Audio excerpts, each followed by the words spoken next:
জানেন, খুব দুঃখ হচ্ছে, খুব কষ্ট হচ্ছে, আফসোস হচ্ছে, নিজেকে নিরুপায় বলে মনে হচ্ছে। একজন যুবককে, মানসিক ভারসাম্যহীন যুবককে চোর সন্দেহে গণপিটুনি দেওয়া হয়, তাকে ভাত খাওয়ানো হয়, ভাত খাইয়ে আবার তাকে গণপিটুনি দেওয়া হয়, তাকে পিটুনি দিয়ে হত্যা করা হয় নির্মমভাবে, নৃশংসভাবে, তাও আবার বিশ্ববিদ্যালয়ের ভিতরে। আর আমরা খুব বেশি হলে যেটা করছি, ফেসবুকে তার ছবিটা পোস্ট করে ছোটোখাটো একটু প্রতিবাদ। আর আমি যেটা করছি, ভিডিও বানাচ্ছি, এর বেশি কিছুই করতে পারছি না। এটাই সবচেয়ে বড় আমার জন্য আফসোসের, যে আমি তার জন্য কিছুই করতে পারছি না। মানুষের প্রাণ কি এতই সস্তা? তাকে আপনারা চোর সন্দেহে ধরলেন, গণপিটুনি দিলেন, ভাত খাওয়ালেন, তারপর আবারও গণপিটুনি দিয়ে তাকে মেরে ফেললেন। মানুষের প্রাণ কি এতই সস্তা?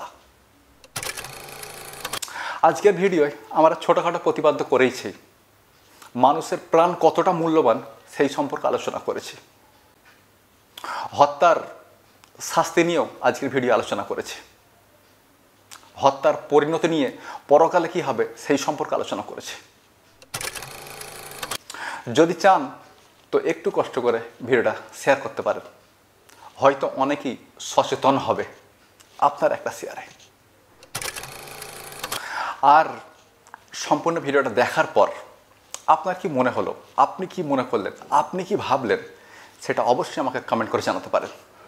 আর কমেন্ট করা উচিত, কমপক্ষে কমেন্টের মাধ্যমে হলেও ছোটোখাটো প্রতিবাদ করা হবে।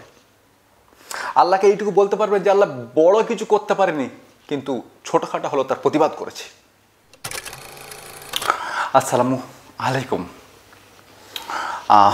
বাংলাদেশে খুবই দুর্ভাগ্যজনক একটা ঘটনা ঘটেছে, খুবই দুঃখজনক একটা ঘটনা ঘটেছে, নির্মম নৃশংস একটা ঘটনা ঘটেছে। তোফাজ্জেল নামের একটা ছেলেকে নির্মমভাবে হত্যা করা হয়েছে। আমরা ছোট করে ছেলেটার পূর্ব জীবনের একটু ঘটনা জেনে নেব। ছেলেটা একজন মেয়েকে ভালোবাসত, মেয়েটা তাকে ধোঁকা দেয়, ছেলেটা মানসিক ভারসাম্যহীন হয়ে যায়, পাগল হয়ে যায়। আমি তার ব্যাপারটা অনেক গুরুত্বের সঙ্গে বুঝতে পারছি, এজন্য কারণ আমিও একটা মেয়েকে ভালোবাসতাম, আর মেয়েটা আমাকে ধোঁকা দেয়। আমার অবস্থা মানসিক ভারসাম্যহীনের মতোই হয়ে যেত, পাগলের মতোই হয়ে যেত, তোফাজ্জেলের মতোই হয়ে যেত। কিন্তু আমি আমার ট্রিটমেন্ট করাই, মানসিকভাবে ট্রিটমেন্ট করাই, নার্ভের ট্রিটমেন্ট করাই, এবং এখন আমি সুস্থ, যদিও এখন আমাকে ওষুধ খেতে হয়। আমার অবস্থা এবং তোফাজ্জেলের অবস্থা একই রকম। তোফাজ্জেল বয়স আমার থেকে 4 বছরের ছোট, আমার বয়স 34, তার বয়স 30। কিন্তু তার ট্রিটমেন্ট করার মতো কেউ নেই, এই জন্য সে মানসিক ভারসাম্যহীন হয়ে যায়। চোর সন্দেহে তাকে গণপিটুনি দেওয়া হয় ঢাকা বিশ্ববিদ্যালয়ের ভিতরে। বিশ্ববিদ্যালয়ের কিছু ছাত্ররা তাকে গণপিটুনি দেয়, অথচ তার এলাকার লোক বলছে সে কোনোদিন চুরি করেনি, হতে পারে সে মানসিক ভারসাম্যহীন। তাকে গণপিটুনি দেওয়া হয়, তারপর তাকে খাবার খেতে দেওয়া হয়, ভাত খাওয়ানো হয়। ভাত খাওয়াবার পর তাকে আবারও নির্মমভাবে প্রহার করা হয়, গণপিটুনি দেওয়া হয়, জীবিত অবস্থায় তার পায়ে আগুন লাগিয়ে দেওয়া হয়। এভাবেই তাকে পিটতে পিটতে মেরে ফেলা হয়। কি জঘন্য ঘটনা, তাও আবার পবিত্র একটা জায়গায়, বিশ্ববিদ্যালয়ের মতো পবিত্র একটা জায়গায়। ভাবা যায়, ফেসবুকে ঢুকলেই মনটা খারাপ হয়ে যায়। ছেলেটার ভাত খাওয়ার ছবিটা দেখে চোখে পানি এসে যায়। কি অবস্থা! প্রতিবাদের কোনো ভাষা আমার কাছে নেই। যদি আমি ক্ষমতায় থাকতাম, যদি আমার হাতে ক্ষমতা থাকতো, তাহলে এই শুয়োরের বাচ্চাগুলোকে আমি রাস্তায় দাঁড় করে ফাঁসি দিয়ে দিতাম। ফাঁসির মঞ্চ টানার কাজটা করে জাল্লাদ, এভাবে জাল্লাদকে টেনে দেয়, ভদ্রলোক ফাঁসিতে চলে যায়। আর ওই জাল্লাদের কাজটা আমি নিজে করতাম, তাদেরকে নিজের হাতে ফাঁসি দিতাম। কিন্তু দুর্ভাগ্যজনক বিষয় হলো আমার কাছে ক্ষমতা নেই, আমি একজন ক্ষমতাহীন ব্যক্তি। এজন্য এই ভিডিও বানানো ছাড়া আমি আর কিছুই করতে পারছি না, এবং আমার খুব দুঃখ লাগছে। যাই হোক, এই সম্পর্কে ইসলাম কি বলে আপনাদেরকে একটু শুনে দিতে চাইব। আর আপনাদের কাছে অনুরোধ থাকবে ভিডিওটা একটু কষ্ট করে শেয়ার করার, হয়তো বহু মানুষ সচেতন হবে আপনার একটা শেয়ারের ফলে। প্রথমে একটা হাদিস, বুখারী 6864 নম্বর হাদিস। মুহাম্মদ সাল্লাল্লাহু বলছেন যে আওয়ালুমা ইউগদাবাইদান নাসি ফিদ্দিমা, কিয়ামতের দিন অপরাধের মধ্যে সবচেয়ে প্রথম বিচার হবে হত্যার।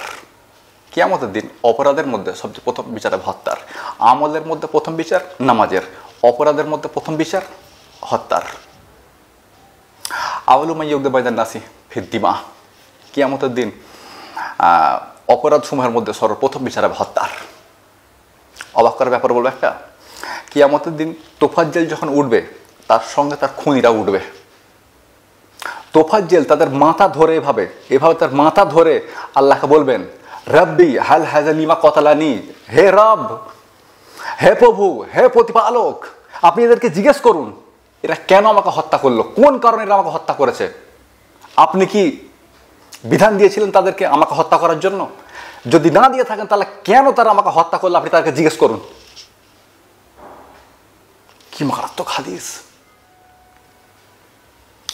হত্যা সম্পর্কে ইসলাম কি বলে, কাউকে হত্যা সম্পর্কে ইসলাম কি বলে? পবিত্র কোরআনের একটা আয়াত শোনায়, ব্যাপারটা বুঝতে পারবেন যে হত্যা কত বড় অপরাধ। আমরা রোজ নিউজ চ্যানেলে, খবরের কাগজে, পত্র পত্রিকায়, সোশ্যাল মিডিয়ায় হত্যা হতে দেখি এবং আমাদের কাছে এটা খুব ছোট জিনিস বলে মনে হয়, কিন্তু ব্যাপারটা এমন নয়। হত্যা কত বড় জিনিস এই আয়াতটা শুনলে আপনি বুঝতে পারবেন। আল্লাহ সুবহানাহু ওয়া তাআলা বলছেন 5 নম্বর সূরা মায়েদার 32 নম্বর আয়াতে। তো 5 নম্বর সূরা মায়েদার 32 নম্বর আয়াত আল্লাহ সুবহানাহু ওয়া তাআলা হত্যা সম্পর্কে কথা বলছেন। আল্লাহ সুবহানাহু বলছেন, মান কাতালা নাফসাম বিগাইরি নাফসিন আও ফাসাদিন ফিল আরদ ফাকান্নামা কাতালা নাফসা জামিয়া। দুটো কারণে মানুষ হত্যা করা বৈধ, দুটো কারণে মানুষ হত্যা করা বৈধ। তো কোন দুটো সেই কারণ? এক, আমি যদি সন্ত্রাসের সঙ্গে যুক্ত কোনো কাজ করি অথবা আমি যদি কোনো সন্ত্রাস সৃষ্টি করি তাহলে আমার শাস্তি আমাকে হত্যা করা হবে, বিচারে আমাকে হত্যা করা হবে। আর একটা কারণে মানুষকে হত্যা করা যেতে পারে, সেটা হচ্ছে আমি যদি কাউকে হত্যা করে থাকি তার শাস্তি হিসাবে আমাকেও হত্যা করা হবে বিচারে।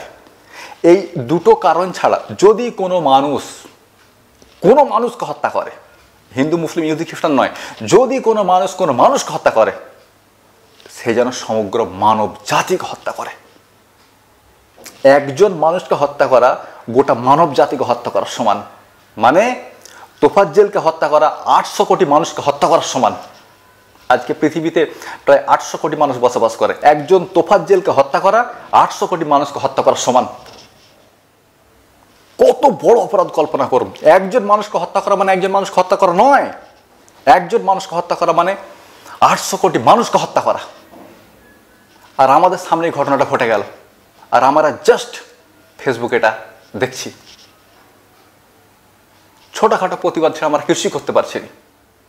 জানি না এখানে অপরাধীদের শাস্তি হবে কি না, হয়তো তারা তাদের প্রভাব প্রতিপত্তি খাটিয়ে আইনকে বুড়ো আঙুল দেখিয়ে আবার হয়তো বেরিয়ে আসবে। যদিও তাদের মধ্যে 6-8 জনকে পুলিশ গ্রেপ্তার করেছে, কিন্তু তারা কতক্ষণ পুলিশের গ্রেপ্তার থাকবে বা আইনের হেফাজতে থাকবে সেটাই হচ্ছে বড় কথা। তারা হয়তো তাদের প্রভাব প্রতিপত্তি খাটাবে এবং সেখান থেকে আইনকে বুড়ো আঙুল দেখিয়ে আবার হয়তো বেরিয়ে আসবে, আবার হয়তো কোনো তোফাজ্জেলকে হত্যা করবে আর আমরা আবারও ভিডিও বানাবো, কিছুই করতে পারবো না আমরা।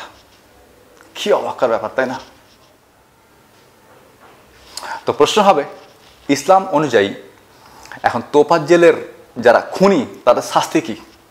ওই যে আগে বলে গেলাম, কোনো মানুষকে হত্যা করলে তার শাস্তি হলো তাদেরকে হত্যা করা হবে।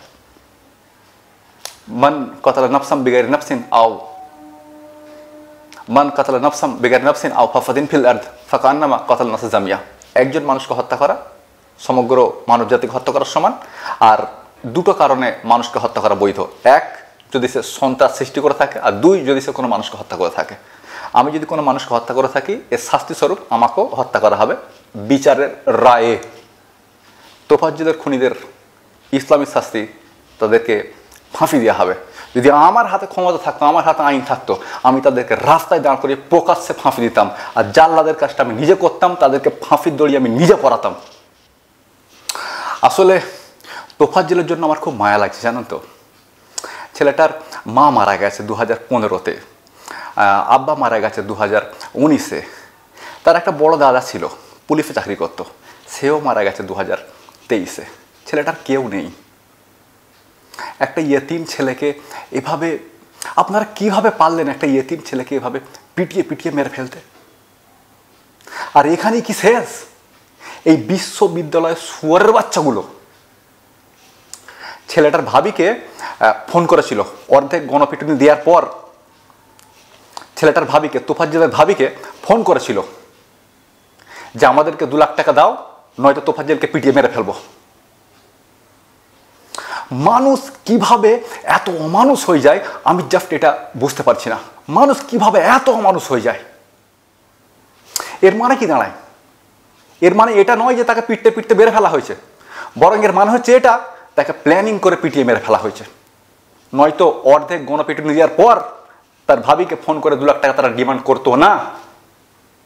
তার মানে টাকা দেয়নি বলে তাকে পিটিয়ে মেরে ফেলা হয়েছে।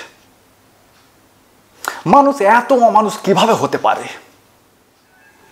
ধরে নিচ্ছি যে তোফাজ্জল চুরি করেছিল। যদি সে চুরি করেনি, কিন্তু ধরে নিচ্ছি সে চুরি করেছিল। কিন্তু সে তো মানসিক ভারসাম্যহীন, সে তো পাগল।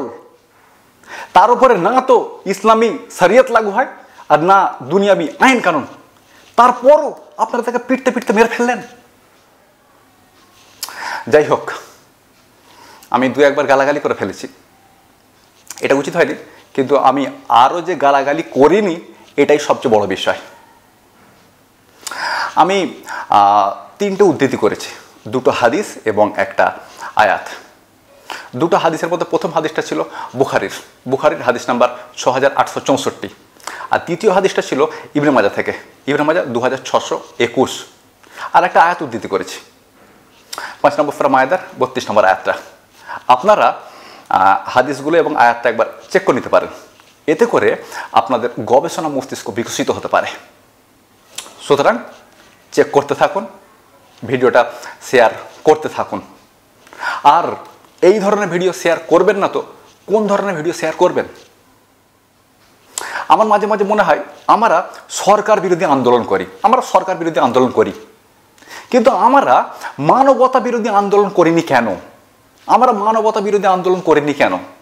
আপনারা বাংলাদেশের লোকেরা সরকার বিরোধী আন্দোলন করেছেন, সরকার পাল্টে দিয়েছেন, অন্তরিম সরকার নিয়োগ করেছেন, কিন্তু এই মানবতা বিরোধী আন্দোলন আপনারা করেন না কেন?